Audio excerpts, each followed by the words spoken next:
September 13, 1942, 21:47 hours. Lunga Ridge, Guadalcanal, Solomon Islands. Lieutenant Colonel Merritt Edson, 34 years old, commanding officer of the 1st Marine Raider Battalion, crouched in a muddy foxhole and listened to the jungle breathing around him. The air was thick with humidity, the smell of rotting vegetation mixing with the metallic tang of fierce sweat from the 800 Marines dug in along the ridge. Below them, in the darkness so complete it felt solid, 500 Japanese soldiers from General Kiyotake Kawaguchi's brigade were moving through the jungle without making a sound. Edson checked his watch again. The bombardment from Japanese destroyers offshore had stopped 20 minutes ago. That meant the ground assault was coming.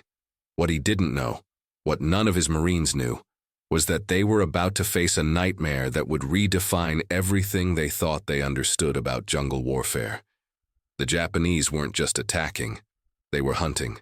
The Pacific War introduced American Marines to a type of combat that violated every principle they'd learned in training. European warfare followed rules, even in its brutality. Armies met on defined battlefields. Front lines existed. Enemies wore uniforms you could identify. The Japanese Imperial Army operated under a completely different philosophy, one that turned the jungle itself into a weapon and transformed every shadow into a potential killing zone. Between 1942 and 1945, across thousands of miles of island chains stretching from the Solomon Islands to Okinawa, Japanese forces perfected ambush tactics that combined ancient warrior traditions with modern military doctrine, creating a form of warfare so psychologically devastating that Marines who survived would wake up screaming decades later. This is the story of how those tactics evolved, how they were executed, and how they changed the men who faced them. The foundation of Japanese ambush doctrine came from centuries of samurai tradition, merged with lessons learned in the brutal campaigns in China during the 1930s. Japanese military theorists studied the terrain of the Pacific Islands and recognized immediately that conventional Western tactics would fail in environments where visibility rarely exceeded 50 feet and where the jungle canopy turned midday into twilight. They developed a tactical philosophy called Ugekisen, night attack warfare, combined with Shinrin-sen, forest battle tactics, that emphasized patience, silence, and the psychological destruction of the enemy before physical contact even began. Training manuals captured from Japanese units on Guadalcanal, now preserved in the U.S. Army Military History Institute archives, reveal the meticulous detail of this preparation. Japanese soldiers spent months learning to move through jungle terrain without disturbing vegetation, to communicate through bird calls and insect sounds, to remain motionless in ambush positions for days, while insects crawled over their faces and rain soaked through their uniforms. They practiced what they called shinobi-ashi, silent walking, a technique borrowed from ninja traditions that involved rolling each foot from heel to toe, while keeping weight distributed to avoid snapping twigs or rustling leaves. American intelligence reports from 1943 documented cases where Japanese soldiers had remained in ambush positions less than 20 yards from Marine patrols for over 40 hours, waiting for the perfect moment to strike. The psychological component of Japanese ambush tactics was as carefully calculated as the physical execution. Japanese commanders understood that fear was a force multiplier, that a terrified enemy made mistakes, broke formation, abandoned positions. They deliberately cultivated an aura of supernatural menace. Recordings exist in the National Archives of Japanese Psychological Warfare, broadcasts captured by Marine radio operators on Guadalcanal, messages delivered in perfect English by Tokyo Rose and other propagandists, describing in graphic detail what would happen to Marines caught in the jungle at night. These weren't empty threats. Japanese units carried out those promises with methodical precision. The tactic of leaving mutilated bodies in positions where patrols would find them, arranging corpses in ways designed to maximize horror, wasn't random savagery. It was calculated psychological warfare documented in captured Japanese tactical manuals. The goal was to make Marines afraid of the jungle itself, to transform every patrol into an ordeal of anticipation, to ensure that even when Japanese forces weren't present, the fear of them was. On Guadalcanal, the Marines' first major campaign in the Pacific, Japanese ambush tactics reached a level of sophistication that shocked American commanders. The island's terrain was perfect for this type of warfare. Dense jungle covered most of the interior, with visibility often reduced to arm's length. Kunai grass grew 8 feet tall in some areas, thick enough to hide entire companies. Rivers and ravines created natural corridors that Japanese forces learned to monitor and control. The Marines who landed on August 7, 1942, were trained for amphibious assault and defensive perimeter warfare. They had no doctrine for jungle fighting, no experience with an enemy who refused to fight on their terms. That education began with blood. The Battle of the Tenaru River on August 21, 1942, provided the first lesson. Japanese Colonel Kiyonao Ichiki led 917 soldiers in a night attack against Marine positions. But this wasn't a traditional assault. Ichiki's forces had spent 3 days infiltrating through the jungle, moving only at night, establishing concealed positions within 100 yards of Marine lines. When the attack came at around 1:30 hours, it erupted from multiple directions simultaneously, with Japanese soldiers appearing inside Marine foxholes before defenders even understood they were under attack. The Marines held, but only because they had artillery support and numerical superiority. The psychological impact was devastating. Marines realized they were facing an enemy who could move through terrain they considered impassable, who could get close enough to touch them without being detected, who attacked with a ferocity that seemed to disregard death itself. The real test came 3 weeks later at Edson's Ridge, a low coral spine running south from the vital Henderson Field airstrip. Japanese commanders had identified this ridge as the key to recapturing the airfield, and General Kawaguchi planned an attack that would demonstrate the full sophistication of Japanese night ambush doctrine. For 5 days before the assault, Japanese forces infiltrated through the jungle, moving in small groups, never using the same route twice, establishing concealed observation posts that allowed them to map every Marine position. They noted when sentries changed, when patrols departed and returned, where machine gun nests were positioned, which sections of the line seemed weakest. They did this while remaining completely undetected, a feat that still impresses military historians today. The infiltration was so complete that when the attack began on the night of September 12th, Japanese soldiers were already inside the Marine perimeter, positioned behind defensive lines, ready to attack from the rear while the main assault hit from the front. The bombardment that preceded the ground attack wasn't just suppressive fire. It was precisely targeted based on the intelligence gathered during the infiltration, hitting command posts, communication lines, ammunition dumps. When the shells stopped falling and the jungle went silent, that silence lasted exactly 90 seconds. Then the screaming started. Japanese forces used sound as a weapon in ways that Western militaries had never encountered. The Banzai charge, which became infamous later in the war, was actually a sophisticated psychological tactic in its original form on Guadalcanal. The screaming wasn't mindless rage. It was coordinated, timed to create maximum disorientation. Japanese soldiers would scream from multiple directions simultaneously, creating the impression of forces far larger than actually existed. They would suddenly go silent, letting the jungle's natural sounds return, then erupt again from a completely different location. Marines on Edson's Ridge reported that the screaming seemed to come from everywhere and nowhere, that it was impossible to determine where the actual attack would come from. This acoustic confusion was deliberate. While Marines focused on the screaming to their front, Japanese infiltrators attacked from the flanks and rear. The tactic was documented in a report filed by Colonel Edson 3 days after the battle, now preserved in the Marine Corps Historical Division archives. He wrote that the Japanese had achieved almost complete tactical surprise, despite the Marines being on full alert and expecting an attack. That level of deception required not just courage, but extraordinary discipline and training. The fighting on Edson's Ridge lasted 2 nights, September 12-13 and September 13-14. The first night was probing attacks, testing defenses, identifying weak points.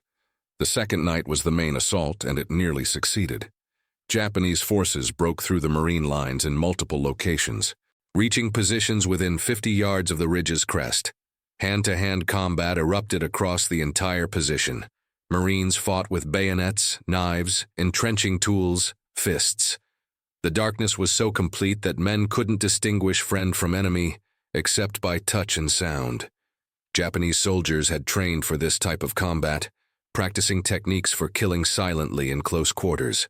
Marines were learning on the job, and the tuition was paid in blood. By dawn on September 14th, the ridge was still in Marine hands, but barely. Of the 800 Marines who had defended the position, 143 were casualties, including 40 killed. Japanese losses were catastrophic, over 600 dead. But that arithmetic missed the point.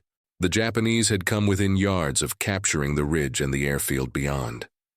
If they had succeeded, Guadalcanal would have fallen, and the entire Pacific campaign might have taken a different course.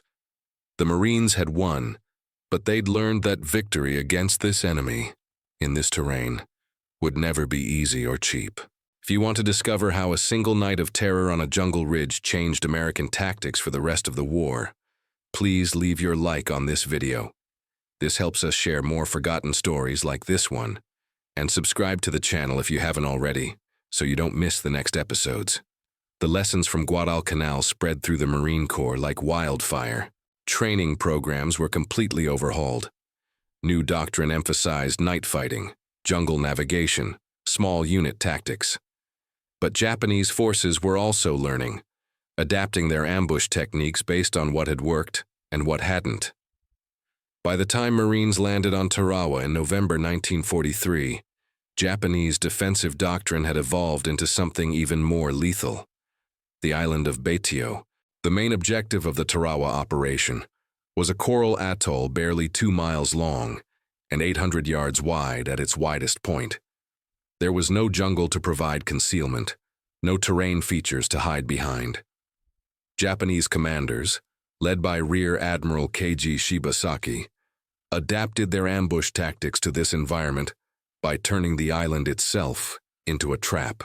They constructed over 500 pillboxes and bunkers, most of them interconnected by tunnels, all of them camouflaged so effectively that aerial reconnaissance photos showed only a fraction of the defenses. The ambush wouldn't come from the jungle. It would come from the ground itself. The Marines who hit the beaches on November 20th, 1943, walked into a killing zone more sophisticated than anything they'd encountered. Japanese defenders had calculated the tides, knowing that the landing craft would hang up on the reef 500 yards from shore. They had pre-registered their weapons on every approach route, creating interlocking fields of fire that left no dead space. They had positioned machine guns in bunkers with firing slits barely 6 inches wide, invisible until they opened fire. And they waited. Japanese doctrine called this Kyushu Bogyo, defensive ambush, and it was devastatingly effective. As Marines waded through chest-deep water toward the beach, Japanese machine gunners held their fire until the Americans were completely exposed, too far from the reef to retreat, too far from shore to find cover. Then every weapon opened fire simultaneously. The water turned red. Bodies floated in the surf. Marines who made it to the beach found themselves pinned down by fire coming from positions they couldn't see, couldn't locate, couldn't suppress. The ambush was perfect because it was invisible. Japanese soldiers fired from bunkers, then moved through tunnels to different positions before Marines could return fire. They would pop up, fire a burst, disappear. The Americans were fighting an enemy who seemed to be everywhere and nowhere, who could hit them without being hit back. The battle for Tarawa lasted 76 hours and cost 1,009 Marine lives with another 101 wounded. Japanese casualties were nearly total, approximately 490 killed out of a garrison of 836. But again, the numbers didn't tell the real story. The Japanese had held an island 2 miles long against overwhelming American firepower for 3 days. They had inflicted casualties at a rate that shocked the American public and military leadership. and they had demonstrated that even without jungle cover, even on a flat coral atoll with nowhere to hide, ambush tactics could still be devastatingly effective if the defenders were willing to die in place. Every bunker on Tarawa had to be destroyed individually, usually by Marines crawling close enough to throw satchel charges or use flamethrowers. Japanese defenders would wait until Marines were within a few feet, then detonate grenades, killing themselves and their attackers. This wasn't desperation. It was doctrine. Captured Japanese orders from Tarawa, now in the National Archives, explicitly instructed defenders to allow Americans to approach bunkers before engaging, to maximize casualties even at the cost of their own lives. How many of you have a grandfather, a father and uncle who served and never talked about what they experienced? These stories are disappearing. Leave a comment now saying just, "My grandfather served," or "My father served." When you comment, you're not just honoring your family. You're preserving memory for future generations. Let's create a living memorial here in the comments.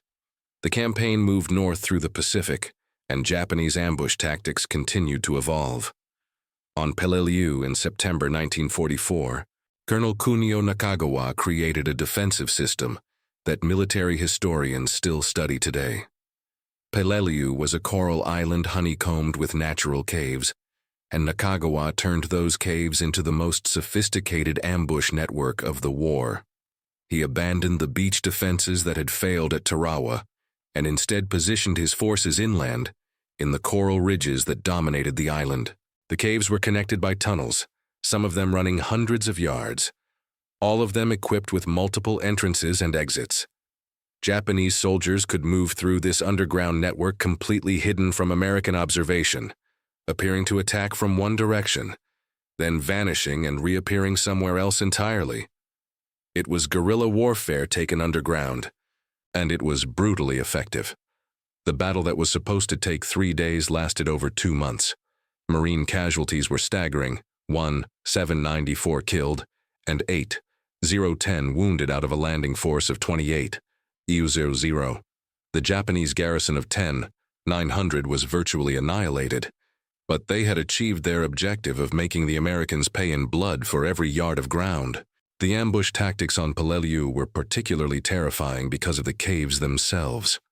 Marines would clear a cave, move on, and then take fire from that same cave hours later, because Japanese soldiers had returned through the tunnels. Flamethrower teams became essential, and the men who operated those weapons had a life expectancy measured in minutes once combat began. Japanese defenders would allow flamethrower operators to get close, then concentrate all fire on them, knowing that a hit on the fuel tanks would create a massive explosion that would kill not just the operator but everyone nearby. This targeting of specific weapon systems was another evolution in Japanese ambush doctrine. They had learned to identify and prioritize threats, to wait for the most valuable targets before revealing their positions. Snipers were particularly effective at this. Japanese snipers on Peleliu would tie themselves into trees or coral outcroppings and wait for days, not firing until they had a shot at an officer or a radio operator or a medic. They knew they would be killed once they fired, but that single shot might disrupt an entire unit's command structure or medical support. It was suicide warfare refined to a science. The psychological toll of fighting this type of enemy, in this type of terrain, was immense. Marines on Peleliu reported that the worst part wasn't the combat itself, but the constant anticipation of ambush. Every cave entrance was a potential death trap. Every coral outcropping might hide a sniper. Every shadow could be an enemy soldier waiting to detonate a grenade. The stress was unrelenting. Men stopped sleeping. They stopped eating. Combat fatigue, what we now call PTSD, became epidemic. Medical records from the Peleliu campaign, preserved in the National Naval Medical Center archives, show that psychiatric casualties exceeded 500, nearly as many as the killed in action. The Japanese had achieved something remarkable and terrible. They had created a form of warfare that destroyed men's minds as efficiently as it destroyed their bodies. And they had done it through ambush tactics that exploited not just terrain and tactics, but human psychology itself. By the time the Marines landed on Iwo Jima in February 1945, Japanese defensive doctrine had reached its final, most lethal form. Lieutenant General Tadamichi Kuribayashi, commanding the island's defense, had studied every previous battle and learned from every American victory. He created a defensive system that was essentially one massive island-wide ambush.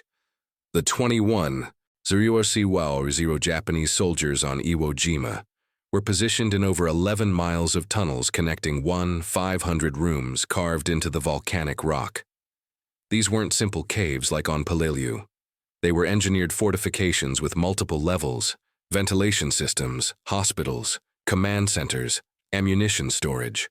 Kuribayashi positioned his forces to allow the Marines to land unopposed, to move inland, to believe they were making progress.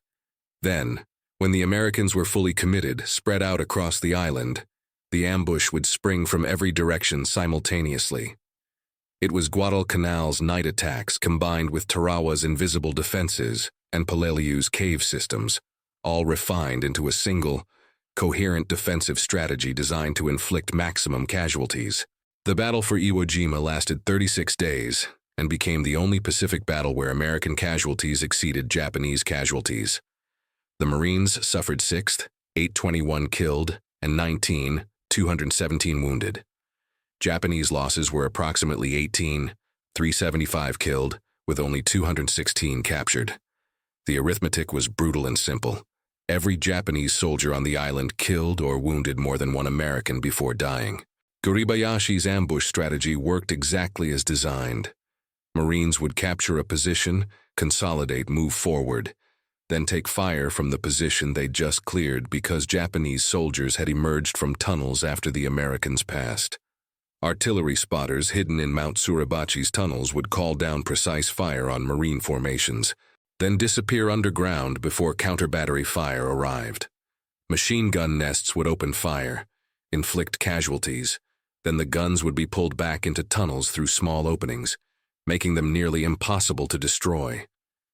The island became a three-dimensional battlefield where the enemy could appear from below, from the sides, from positions already declared secure. It was psychological warfare perfected.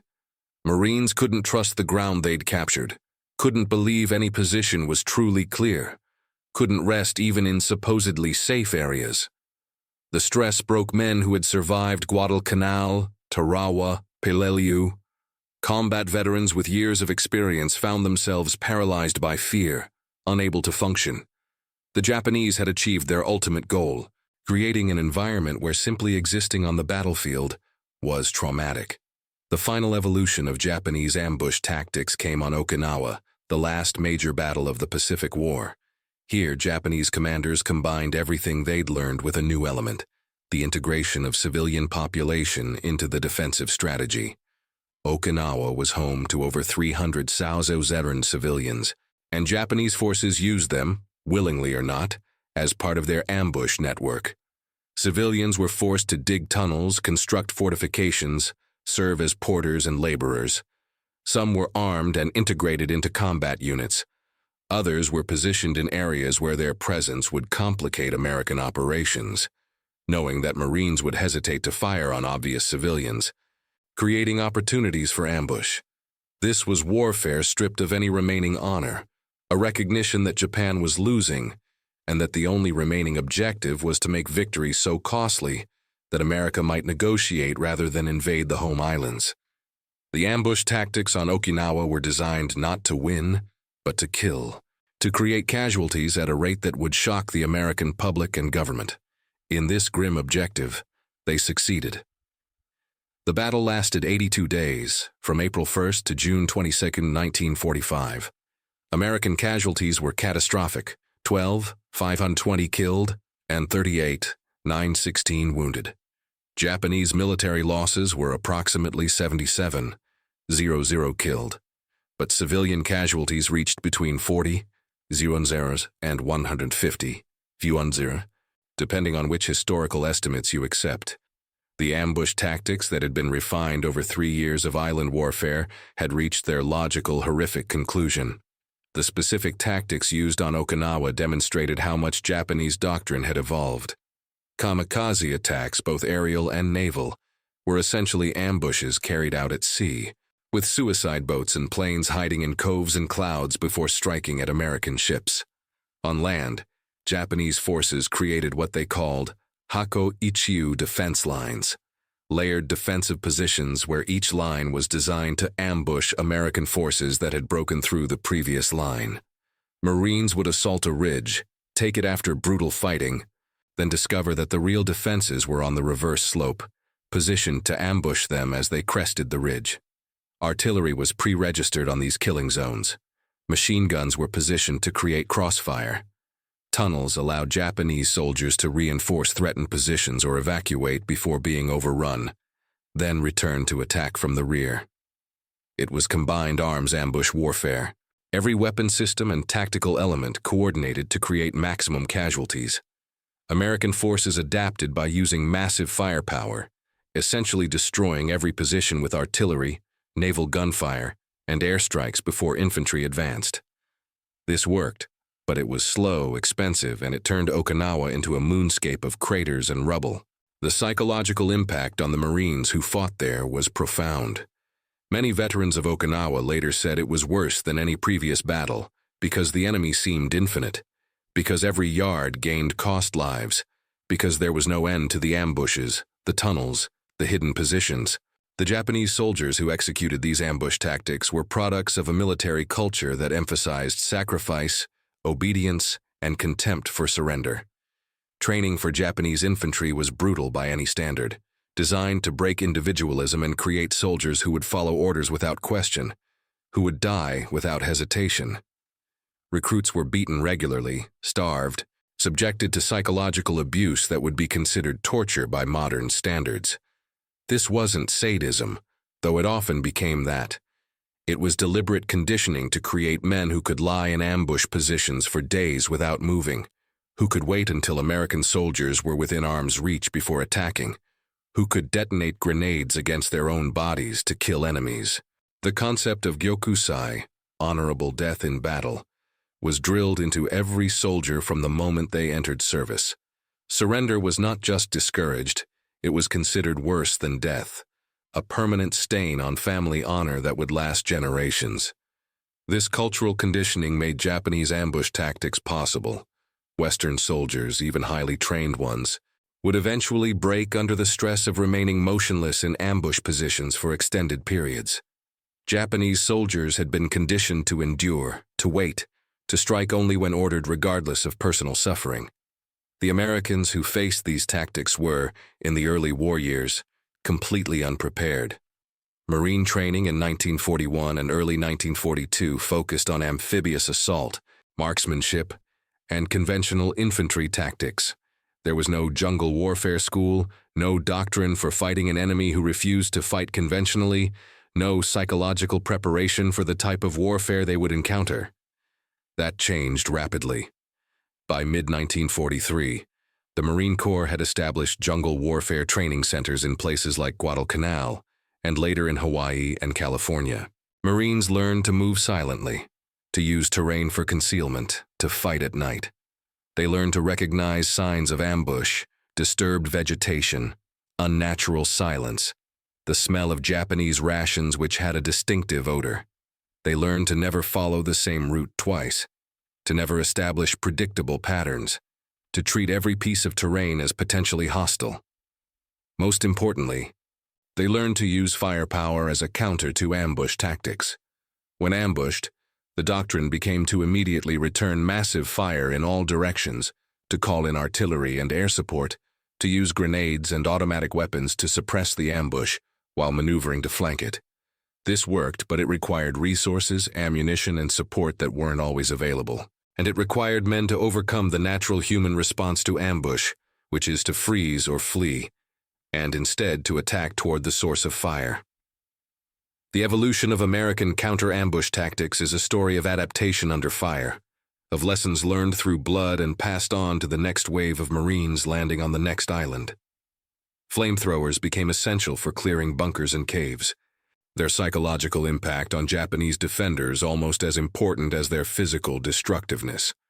Tanks were modified with flame-throwing capability, creating armored support that could approach fortified positions and burn out defenders. Combat engineers became crucial, using explosives to collapse tunnels and seal caves. Artillery tactics evolved to include time-on-target missions, where multiple batteries would fire simultaneously so that all shells arrived at the same instant, giving defenders no warning and no time to take cover. Naval gunfire support became more sophisticated, with forward observers calling in precision strikes on specific targets rather than area bombardment.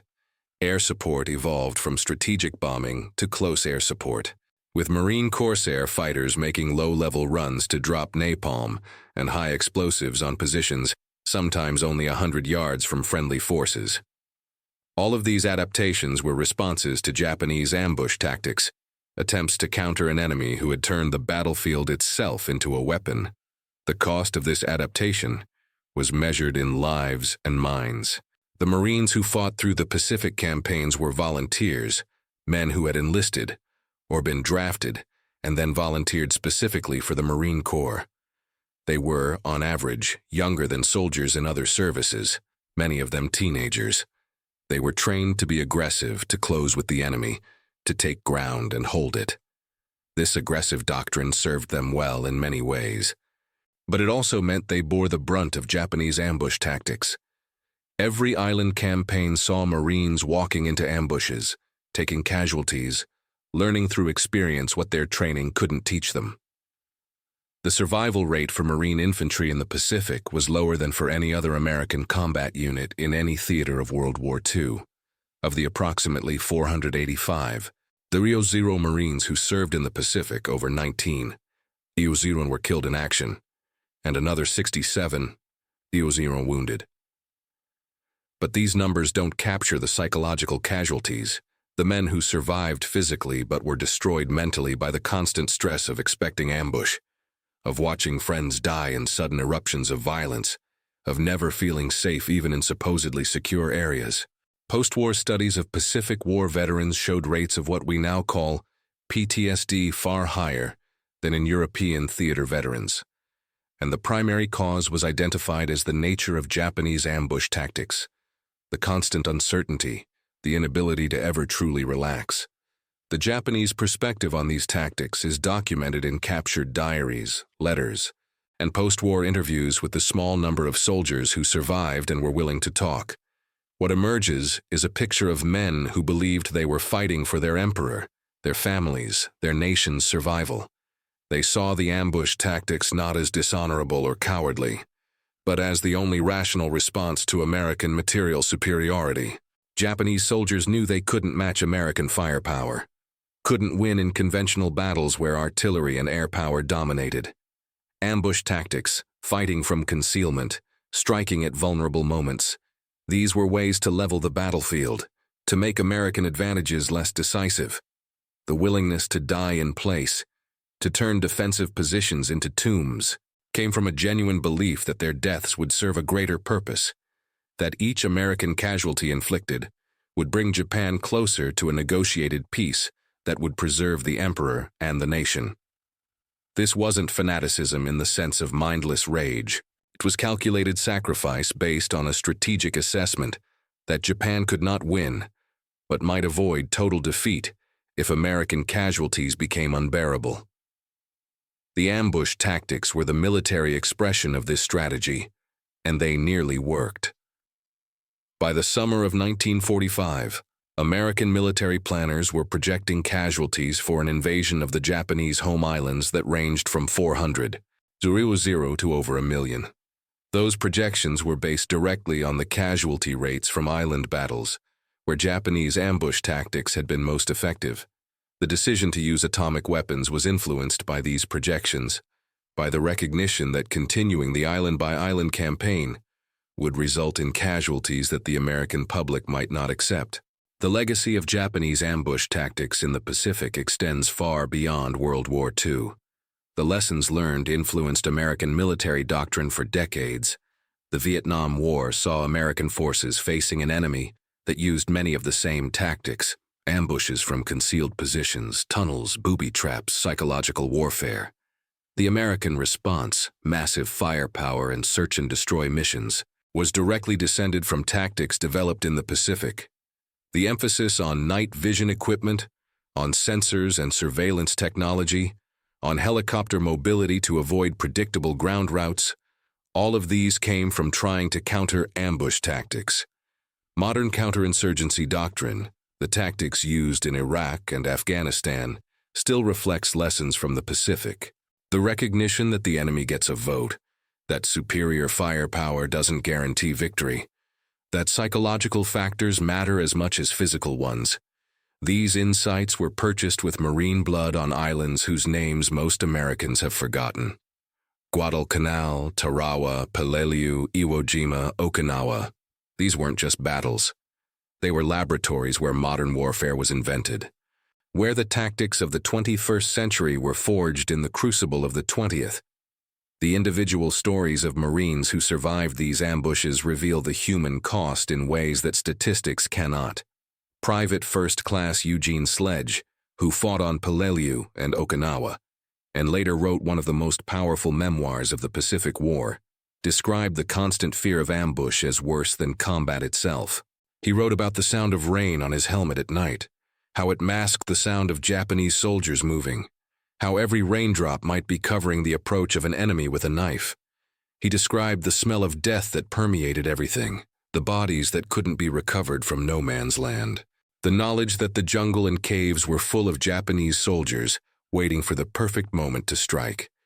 He wrote about friends who were killed by snipers they never saw, by machine guns firing from positions that appeared empty, by grenades thrown from tunnels that were supposed to be sealed. His memoir, With the Old Breed, remains required reading at the Marine Corps University because it captures something that official histories cannot: the psychological reality of fighting an enemy who had perfected the art of ambush. Lieutenant Colonel Merritt Edson, who commanded the defense of Edson's Ridge on Guadalcanal, survived the war and retired as a major general. He spent the rest of his life advocating for better training for Marines, for realistic preparation for the type of warfare he had experienced. He testified before Congress about the need for jungle warfare schools, for night fighting training, for psychological preparation for combat stress.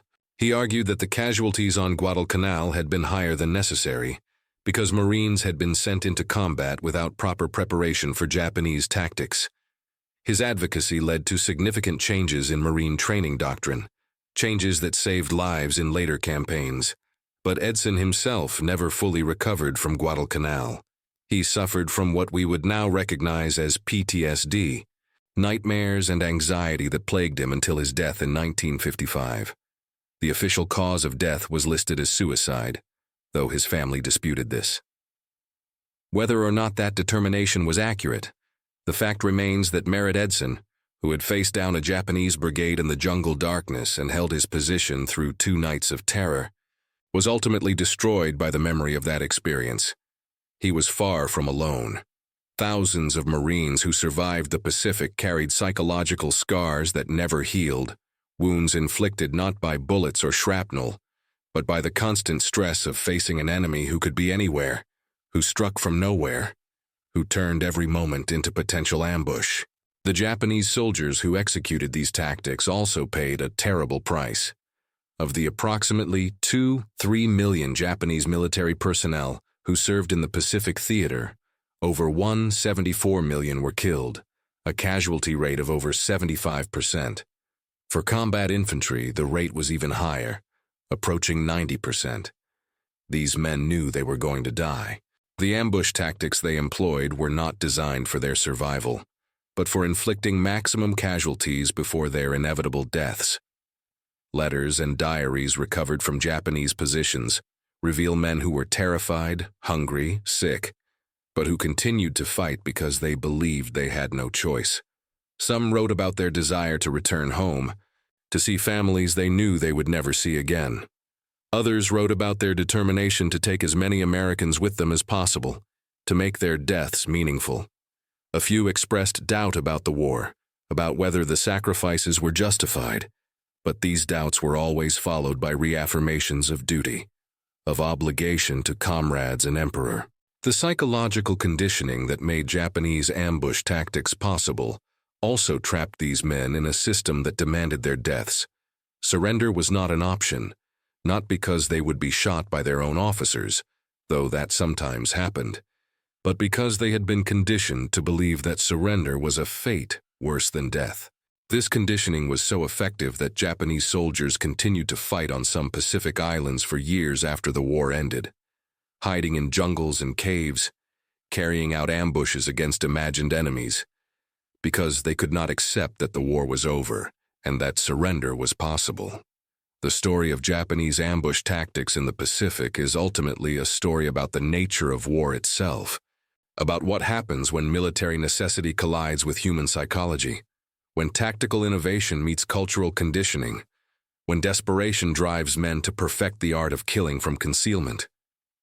It's a story about adaptation, about how both sides learned and evolved, about how tactics that worked on Guadalcanal were countered by Tarawa, then refined on Peleliu, perfected on Iwo Jima, and reached their ultimate expression on Okinawa.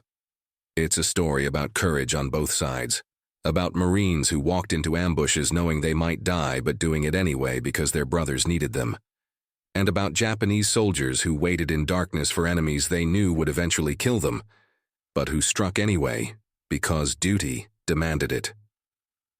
Most of all, it's a story about the cost of war, measured not just in bodies but in minds, in the psychological destruction of men who survived physically but were never whole again, who spent the rest of their lives haunted by memories of jungle darkness and sudden violence, of friends dying beside them, of enemies who seemed inhuman in their dedication and their cruelty. The lessons from the Pacific campaigns about ambush tactics remain relevant today. Modern militaries study these battles not as historical curiosities, but as case studies in asymmetric warfare, in how a weaker force can use terrain, tactics, and psychology to offset material disadvantage. The Taliban in Afghanistan used many of the same tactics that Japanese forces pioneered in the Pacific: ambushes from concealed positions, improvised explosive devices instead of mines, psychological warfare through brutality and intimidation.